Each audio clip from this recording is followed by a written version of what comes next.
All right, well, showtime. We're here at PFL Playoffs. First off, how much does it mean to you to have this opportunity to be here in the playoffs in your second season? And what has the quick turnaround been just 4 weeks after facing Stevie Ray? I actually like the quick turnarounds, man. I think the season format keeps us busy. The crazy thing was having two fights booked back to back. You know, like going into that last fight, knowing I had this fight coming up, the mindset was like not get hurt, kind of point spar him. And I came out in my traditional Taekwondo stance, did the flashy kicks, but I found out it was the wrong mindset for these fights.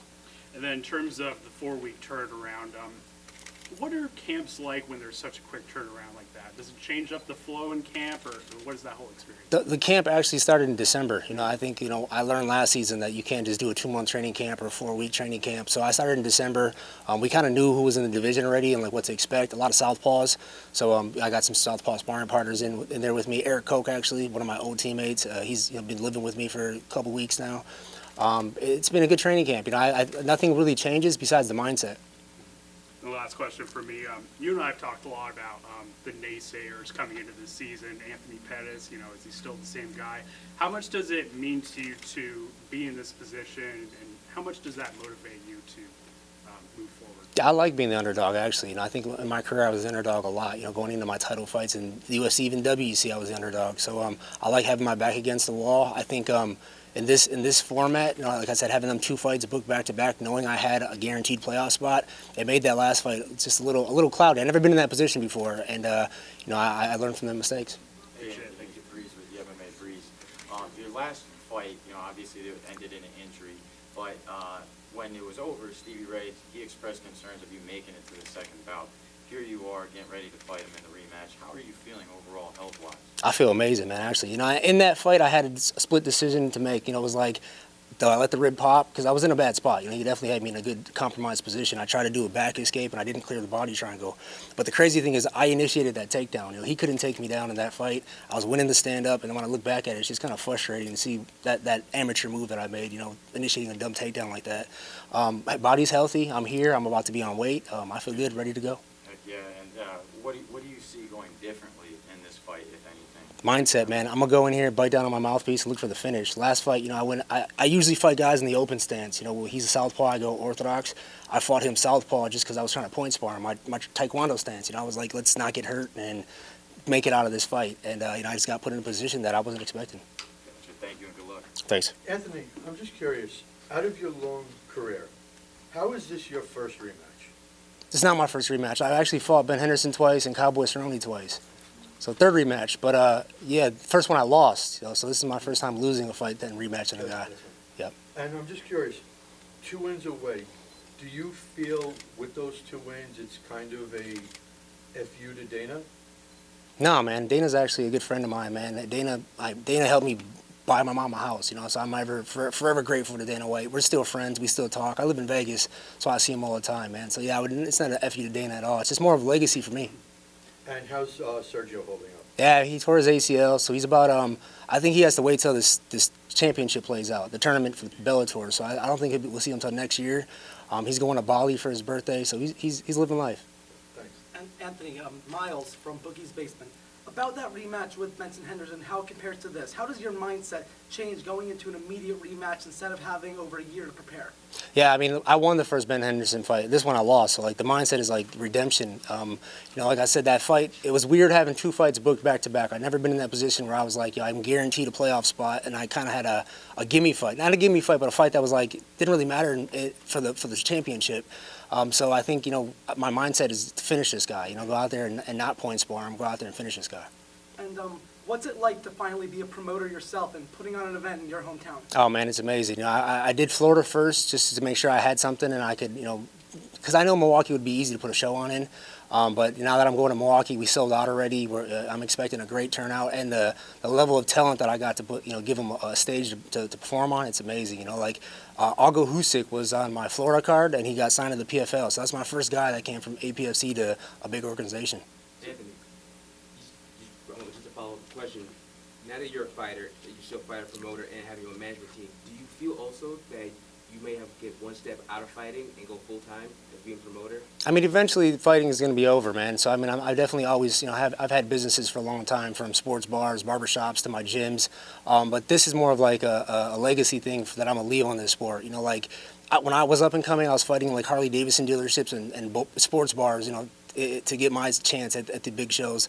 Now these guys are fighting on a stage where the whole world gets to see them. Like, these guys are relatively unknown, and they get a chance to become known in the world of mixed martial arts.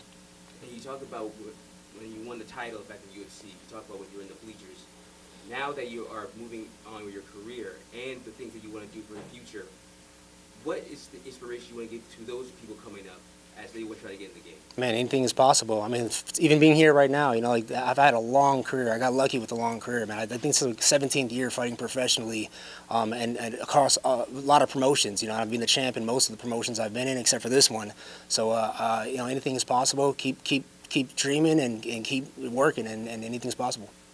Anthony, how do you feel the PFL has been treating you after having such a long career in the UFC? Amazing, man. Yeah, I think, the first season was rough just because of COVID and the restrictions and having to be at a hotel for like 3 weeks before a fight and then turning back around. So, like, the amount of money they spent to host, these the 3 or 4 fight cards last year and have their teams in there feeding the teams, like, they actually take care of their athletes. Yeah, so I would say everything's been amazing with PFL. Thank you. Anthony.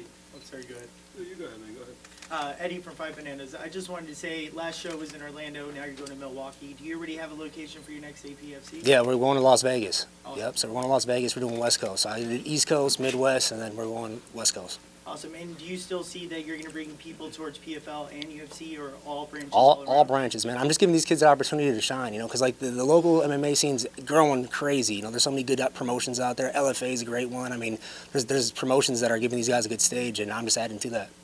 Awesome. Thank you. Anthony, so does being the underdog for the first time in your PFL career change your outlook on this fight? And also, are you looking to place a little money on that, perhaps? I can't bet on myself, but I would if I could. But all right. yeah, I think being the underdog in this fight, it makes sense. He beat me the last fight just a couple weeks ago. But if you watch the fight, I was winning the stand-up. He could not take me down. I initiated that takedown, and I just got caught.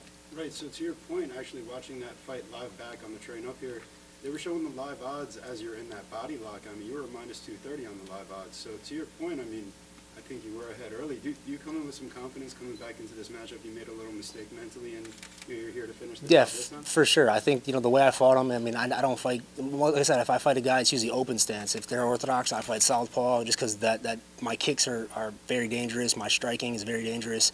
I went in that mindset, that fight, point sparring. I was like, even my coaches were like, let's coast through this. We got to fight in 5 weeks. Let's not get hurt, and let's fight the fight that matters, which is this one. Thank you. Anthony, August 12th, of course, is when APFC 2 goes down. Has it been difficult maybe to manage the promotion of that and development of that card and your training camp for Stevie Ray? Not at all. I got a great team behind APFC. That I barely have. My job in there is just to promote. I go in there. I make sure the city's coming out, and Milwaukee was kind of very easy. That's why we kind of matched these two up. Milwaukee, we knew we was going to sell out. We sold out like really quick of VIP tables. I think we're expecting like 2,500 people, at a local show, which is good. Yeah. And the talent that's coming in, like the guys that we're dealing with, are most of our guys. So it's very easy for us to manage. Now, your grandpa on your mom's side has 17 siblings, of course, right? That's 17 kids, yeah. Kids, right. Having such a big extended family, what's that been like during your life? Man, it's crazy, Mexicans and Puerto Ricans. So my mom's Mexican and my dad's Puerto Rican, and my dad has 8 siblings and my mom has 17. Well, 19. We just found out she has 2 more. So my grandpa's been busy, man. So I got like a uncle that's like 12. So it's crazy. It's crazy. He's still going.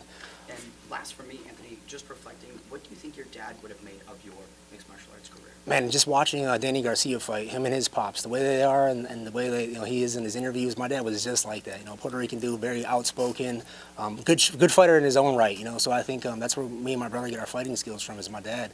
But he was killed obviously in a house robbery when I was a kid. So I think I missed out on that, but it made me the man I am today. Best of luck, champ. Anthony, Eldrick from the Fight Dialogue. I see you tapped into the grappling as well. Your team won the grappling in test. Talk to me about that experience. You looking to get more into that as well too? I mean, they offered it was like fight show versus fight show. UFC Fight Pass has James Krause, Uriah Faber, and Masvidal. We all have fight shows, so it was like it made sense to have like these guys I guess headline that grappling event. It was actually a cool experience. You know, I couldn't compete just because the PFL comes first right now. Like my objective is to become a champion in this organization. But you know, the team I bought in was some killers, bro. Like a lot of guys, they didn't know about them because like the giant guy, like big guy. Yeah, he's trained with Yeah, bro, he's a monster, yo. So I was like, everybody was like Nick. I forget the guy's name, Masvidal's guy, one of the wrestlers. He was like, "Oh, we're coming for that 25." Yeah, there you go. That 25 G's, and I'm like, man, we'll see, and yeah, we did it. And to touch on another thing, you spoke about this before, the mental aspect. Danny Garcia came out recently about that. Yeah, Pettis man. talked about that. Talk to me about what it's like more athletes are speaking more about this issue. It's good, man. I think even Patty Pillman coming out and talking about men's mental health, bro. It's like, you know, especially as fighters, we're looked at as like these like macho guys that, you know, anything happens and we just make it through, man. A lot of emotions come into these fights, you know, like winning, like my career, bro. I was on top of the world on a Wheaties box and I lose 3 fights in a row right after that. So like there's a lot of emotion that goes back into that, and a lot of dark times, bro. Like I've had some dark times in my career where my support system really helped me through. So yeah, I think it's great that people are speaking out about it. And to see me and Danny are good friends. I know what he goes through too as well, man. Like there's a lot of pressure on us as athletes and fighters, and we kind of get overlooked in that sense.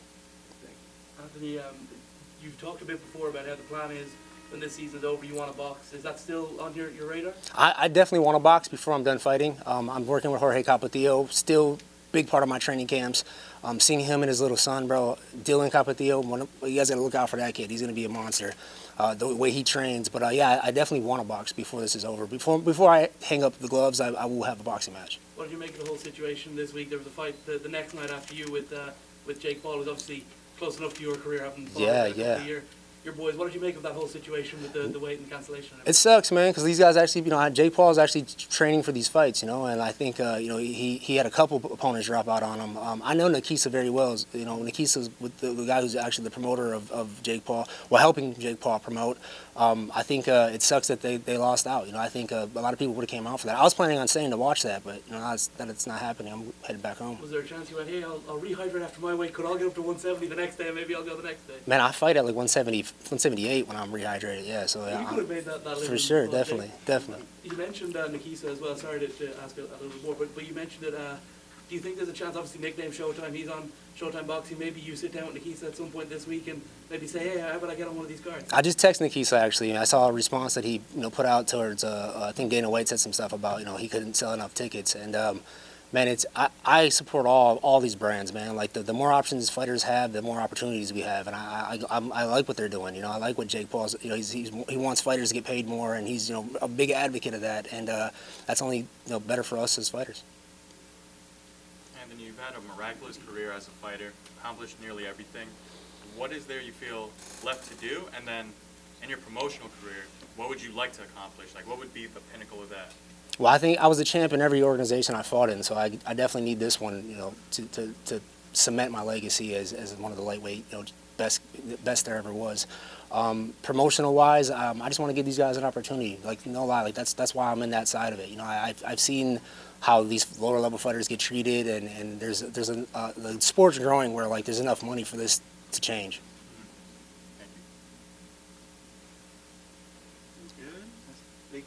All right, guys. Thank you. Thank you.